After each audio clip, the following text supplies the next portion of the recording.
y vamos al tema del día de hoy. Es cuestión de identidad. ¿Quién eres? Recuerden que las preguntas más importantes de la vida las podemos resumir en dos partes. La primera pregunta más importante de la vida: ¿quién es Dios? Cuando tú descubres quién es Dios, ya encontraste tu identidad. La segunda pregunta: ¿quién soy yo? Cuando descubres quién es Dios, descubres quién eres tú. Y Juan el Bautista es la pregunta que recibe. Le preguntan a Juan: ¿quién eres tú?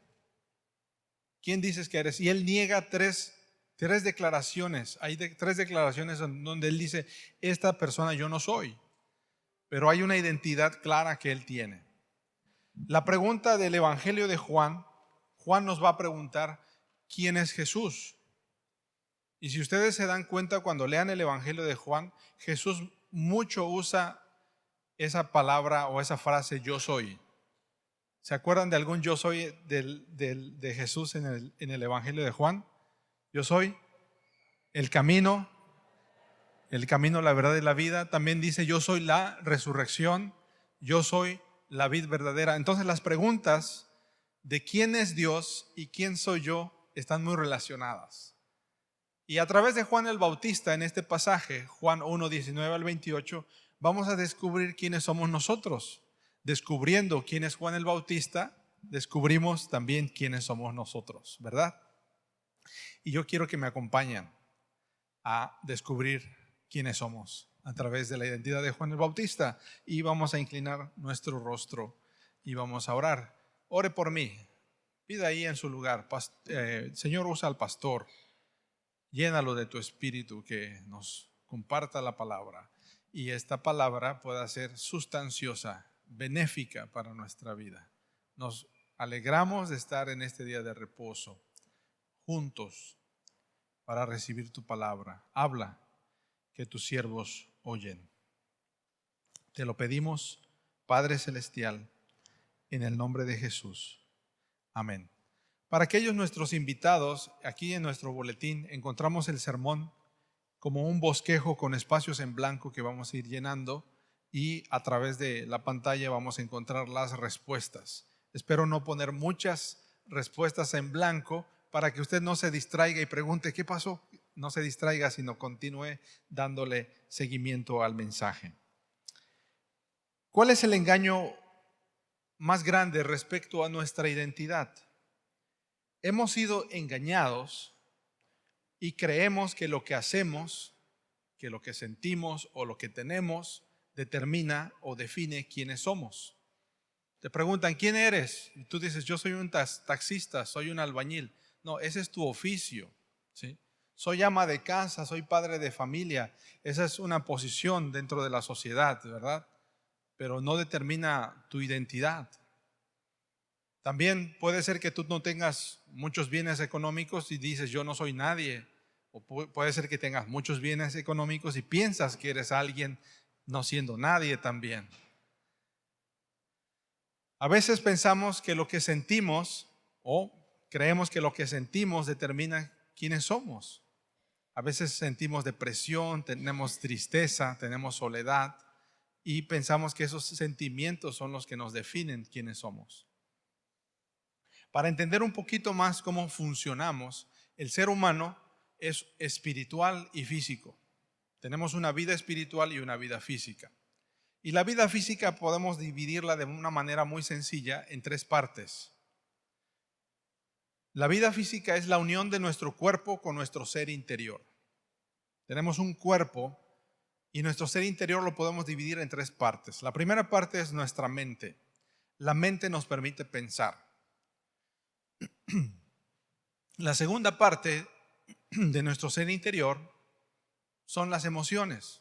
Las emociones nos permiten sentir. No es que haya cierta parte de nosotros una división, sino que están entremezcladas en nosotros. No podemos decir dónde empezamos con nuestros pensamientos y emociones, porque somos una unidad. Y la tercera parte es nuestra voluntad, que nos permite escoger. Antes de conocer a Jesucristo, nuestra mente estaba llena de pensamientos que no glorificaban a Dios. Nuestras emociones también podían engañarnos. Las emociones a veces fluctúan conforme a las circunstancias. Supongamos que una mañana tú fuiste al laboratorio a las 6 de la mañana, y llevas tus análisis del laboratorio, y después en la semana te dicen, te voy a llamar, y te llaman y te dicen, oiga, señor, los análisis del laboratorio dicen que usted tiene un cáncer terminal. ¿Cómo vas a sentirte? Van a venir tus sentimientos para abajo. Pero en la tarde la señorita del laboratorio te vuelve a hablar y dice, disculpe usted, nos equivocamos. ¿Cómo van a estar tus sentimientos? Otra vez, ¿verdad? Entonces los sentimientos fluctúan. Lo mismo ocurre con nuestros pensamientos, fluctúan. Y a veces nos engañan en quiénes somos. ¿Quién soy yo en realidad? Nuestra voluntad nos permite escoger. Pero quiero decirles que el problema del ser humano no está en escoger a Dios. Creemos que tenemos libre albedrío, pero una persona que está muerta no tiene libre albedrío. Podemos tener vida física, pero estar muertos espiritualmente. Antes de Cristo así estábamos, y así nos dice Efesios capítulo 2. Antes ustedes estaban muertos a causa de las maldades y pecados. ¿Qué quiere decir esto? Que tenemos libre albedrío para ponernos la ropa que queremos ponernos. Yo decidí ponerme esta ropa, esta camisa, este pantalón. Ese es mi libre albedrío. Decidí venirme por la costera en vez de venirme por la costera vieja. Decidí desayunar un tamal. Si alguien desayuna un tamal, yo desayuné un tamal. Pude haber decidido solo un café con pan. Pero para decidir a Jesucristo no puedo, porque estoy muerto. Un muerto no puede decidir, a menos de que venga algo sobrenatural y te haga decidir por Jesucristo.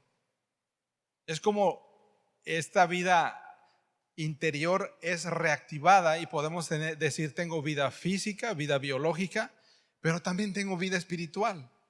Mi vida espiritual comienza en el momento en que recibo el electroshock de Dios y me despierto. Y me doy cuenta que necesito a Jesús, que necesito arrepentirme de mis pecados, y el único que me puede salvar es Cristo, que murió por mí en la cruz, que resucitó.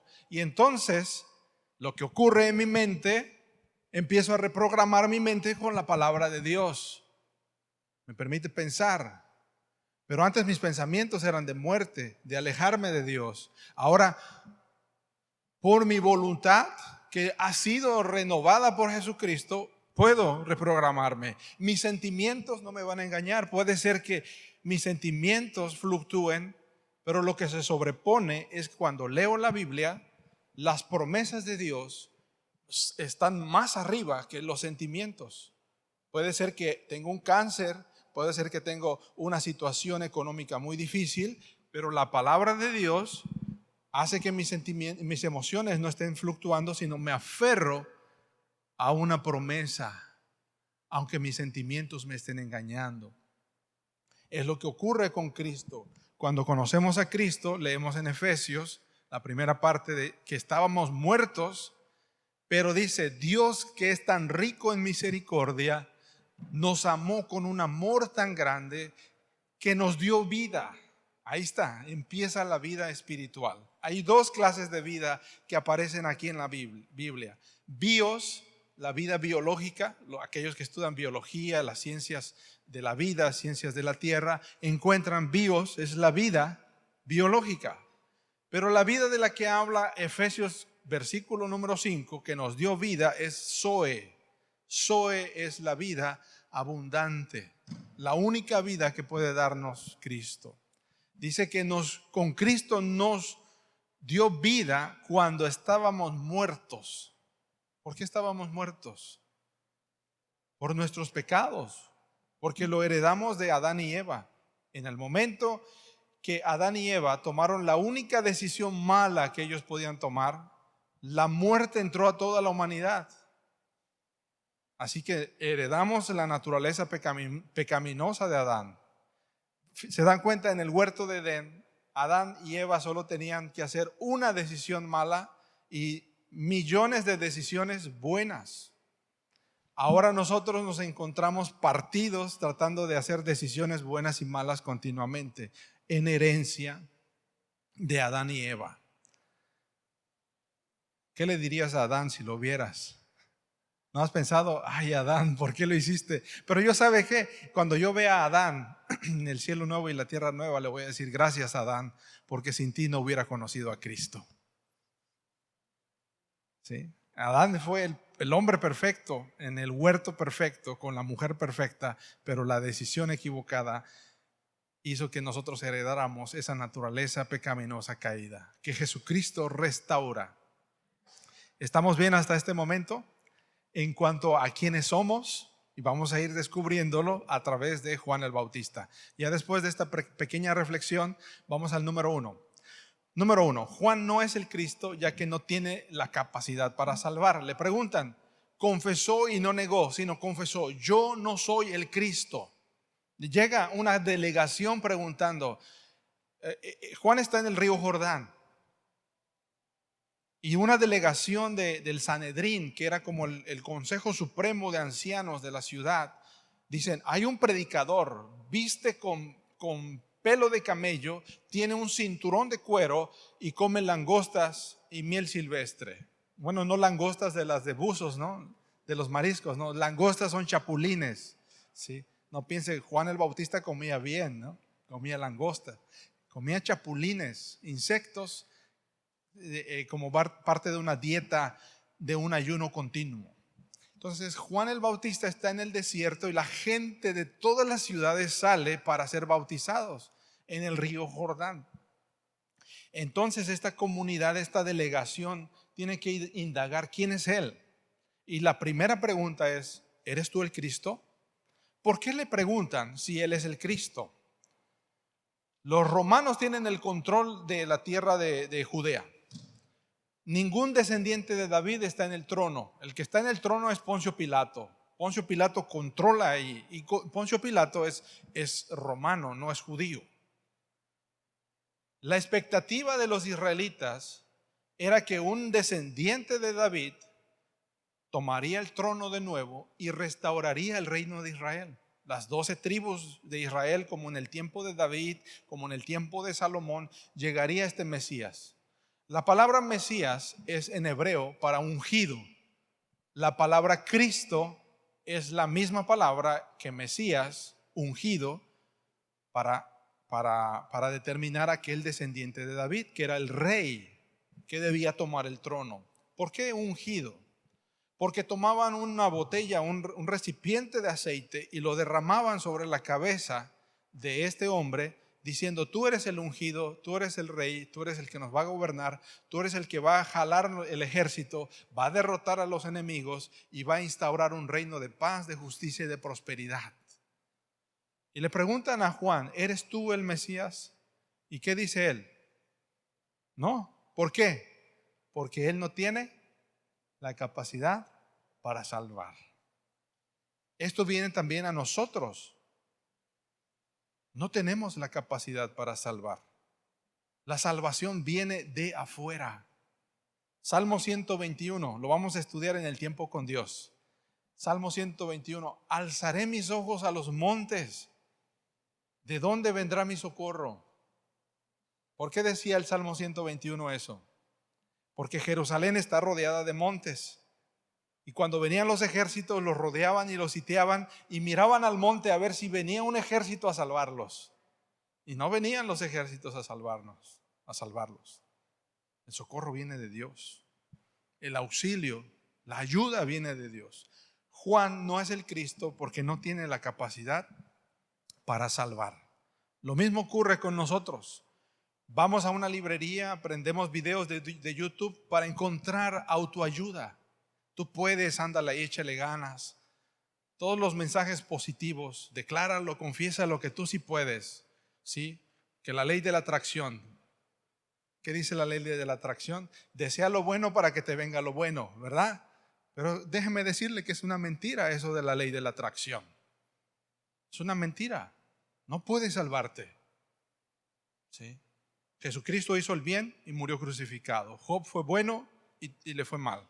No ocurre lo mismo. Tú empiezas a ser cristiano y ¿qué dicen?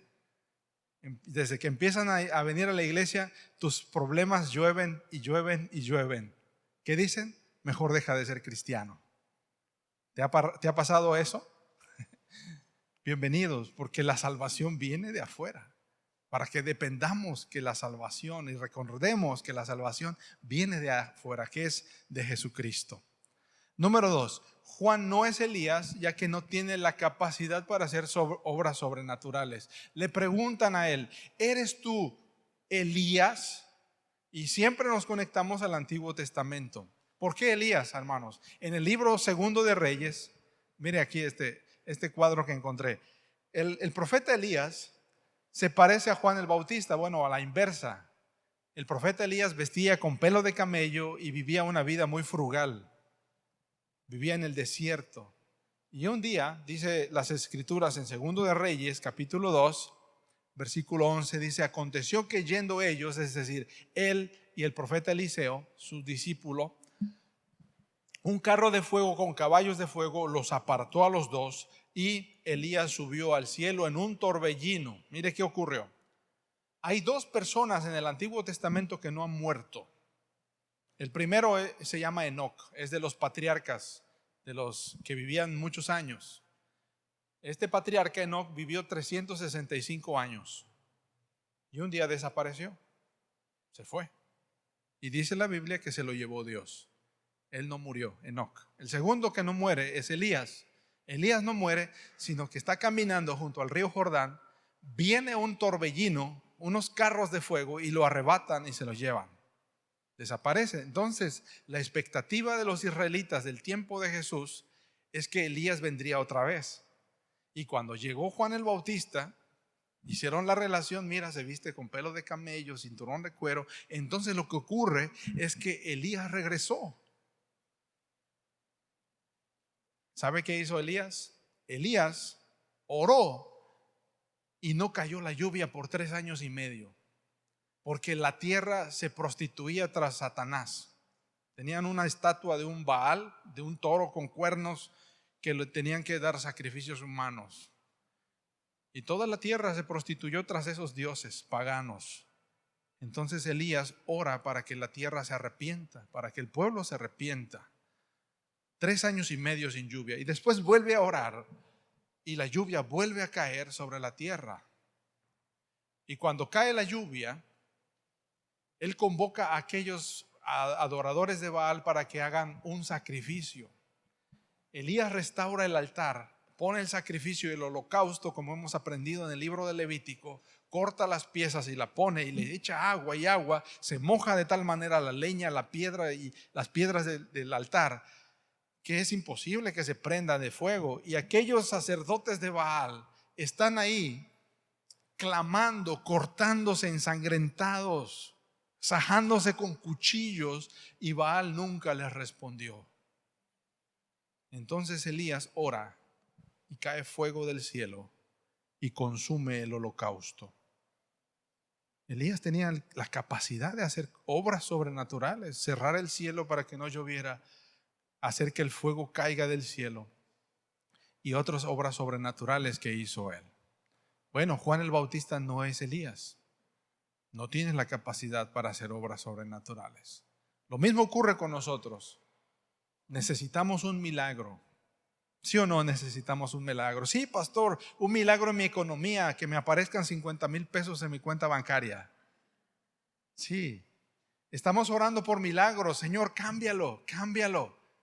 Y al final de cuentas, Él te cambia a ti, te transforma a ti. El milagro más grande que puede ocurrir es que una Biblia que ha estado en el librero por 20 años sin que nadie la abra, sin que nadie la lea, sin que nadie la toque, llegas tú y le tomas esa Biblia y la empiezas a leer.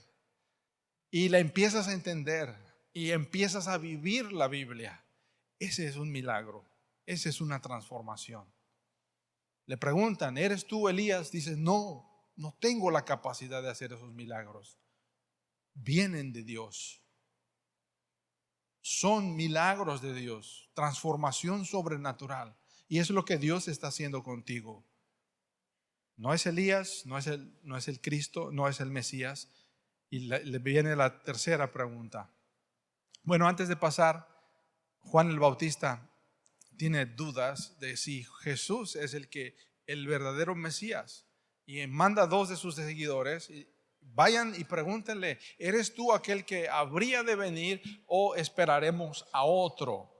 Entonces estas personas llegan con Jesús y le dice Jesús a ellos, vayan y díganle a Juan todo lo que ustedes han visto y oído. Ahora los ciegos pueden ver, los cojos caminan bien, los leprosos quedan sanos y los sordos pueden oír.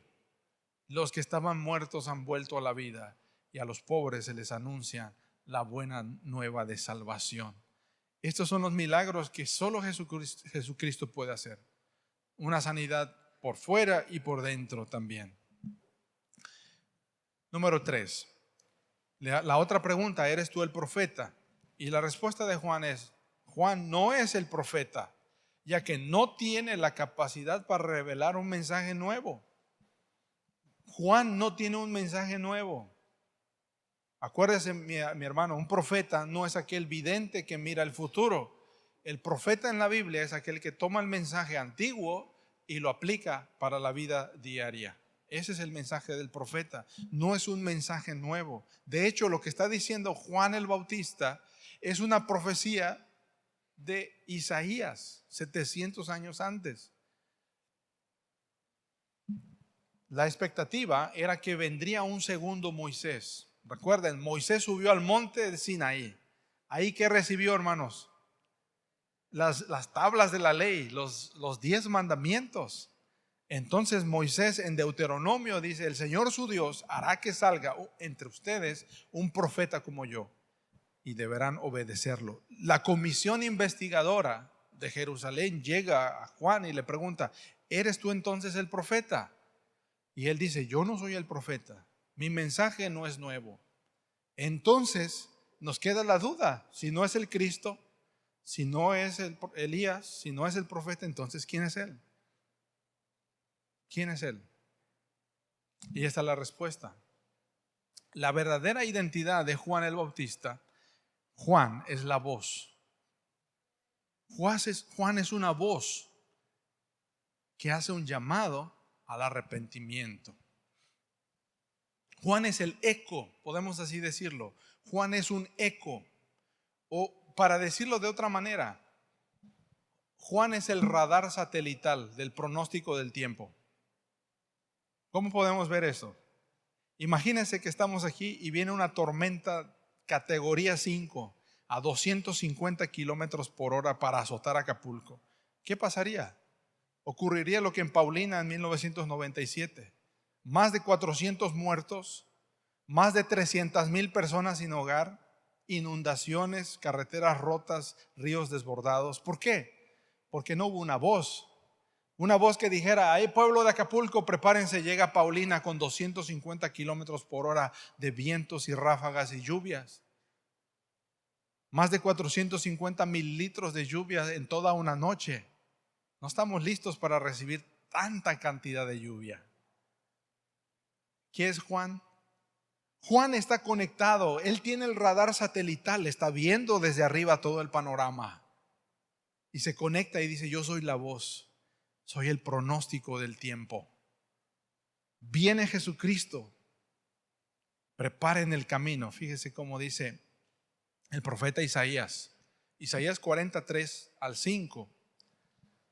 Voz que clama en el desierto, preparad camino a Jehová, enderezad calzada en la soledad a nuestro Dios. Todo valle sea alzado y bájese todo monte y collado, y lo torcido se enderece y lo áspero se allane, y se manifestará la gloria de Jehová, y toda carne juntamente la verá, porque la boca de Jehová ha hablado. A mí me encanta Isaías, porque hay algunas personas que andan de casa en casa diciendo que Jehová esto y Jehová lo otro. Y cuando yo leo Isaías 40, dice que Juan el Bautista venía preparando el camino ¿para quién? Para Jehová. Y cuando llega dice, preparad el camino a Jehová, y el que llega ¿quién es? Es Jesús. Entonces la conexión es muy clara. Aquellos que andan de casa en casa diciendo Jehová, Jehová esto, lo otro, no se dan cuenta que el verdadero Jehová es Jesús. Jesús es Jehová. ¿Qué significa Jehová? La pregunta, yo soy el eterno, no tiene principio ni tiene fin. Lo hemos estado viendo versículo por versículo en este capítulo 1 de Juan. El verbo se hace carne. Jehová se hizo hombre. Él viene preparando el camino. Llega un huracán y debe allanar el camino para que llegue el Señor preparando este camino. En conclusión, tener una identidad clara nos ayuda a determinar nuestro alcance y nuestra limitación.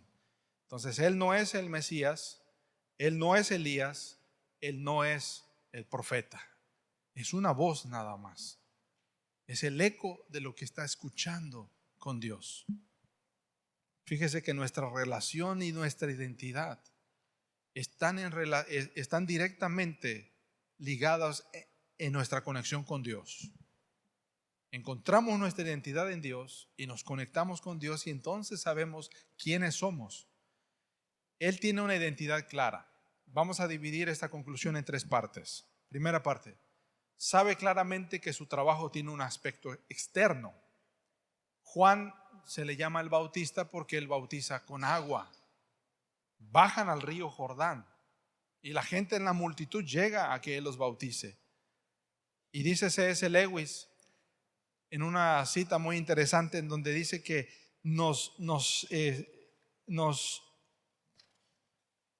es fácil para nosotros ser indiferentes y nos engañamos con el alcohol, con el sexo, con la avaricia fácilmente cuando se nos ofrece una alegría infinita. Igual que un niño, dice, en un barrio pobre que quiere seguir haciendo pasteles de lodo porque no se puede imaginar lo que significa que le ofrezcan unas vacaciones en la playa. Juan el Bautista está diciendo, mira, pueblo, es tiempo de que ya llegues a las vacaciones, de dejes de hacer tus pasteles de lodo y vamos a las vacaciones de veras con Cristo. Todos esos niños llenos de lodo tienen que ser bautizados, lavados.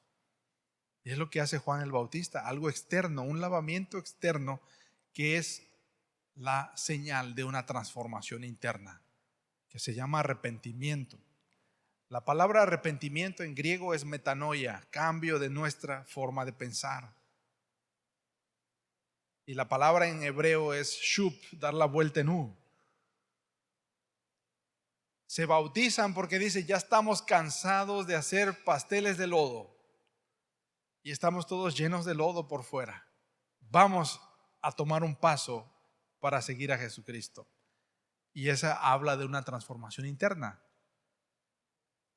Y en la identidad nos damos cuenta que Juan el Bautista sabe que él no es la solución, solo anuncia a quien sí es la solución. Cuando te mires al espejo, tú vas a ver que tú no eres la solución y sabes que quien sí es la solución, apuntando a Jesucristo. Lo veremos más adelante en los siguientes temas del Evangelio de Juan, que apuntamos a Jesucristo, que señalamos a quien sí puede transformarnos. Esa es nuestra identidad. El eco, escuchar la voz, conectarnos al radar de Dios para que nosotros podamos apuntar a quien sí es la solución. Inclina tu rostro ahí en tu lugar y acompáñame con esta oración. Padre Celestial, en esta mañana, en este mediodía, nos das la oportunidad de escuchar tu palabra. Y a través de Juan el Bautista entendemos la identidad. Él tenía una identidad clara y sabía quién no era y quién sí era en realidad. Ayúdanos a entender que nuestra identidad está directamente relacionada contigo, con conocerte, con tenerte, que apunta hacia ti, que tienes la solución para nuestros problemas, que de ti viene la salvación, que de ti viene la obra sobrenatural de transformación y que de ti vienen las palabras nuevas que transforman nuestra vida. Oramos, Padre, en el nombre de Jesús. Amén.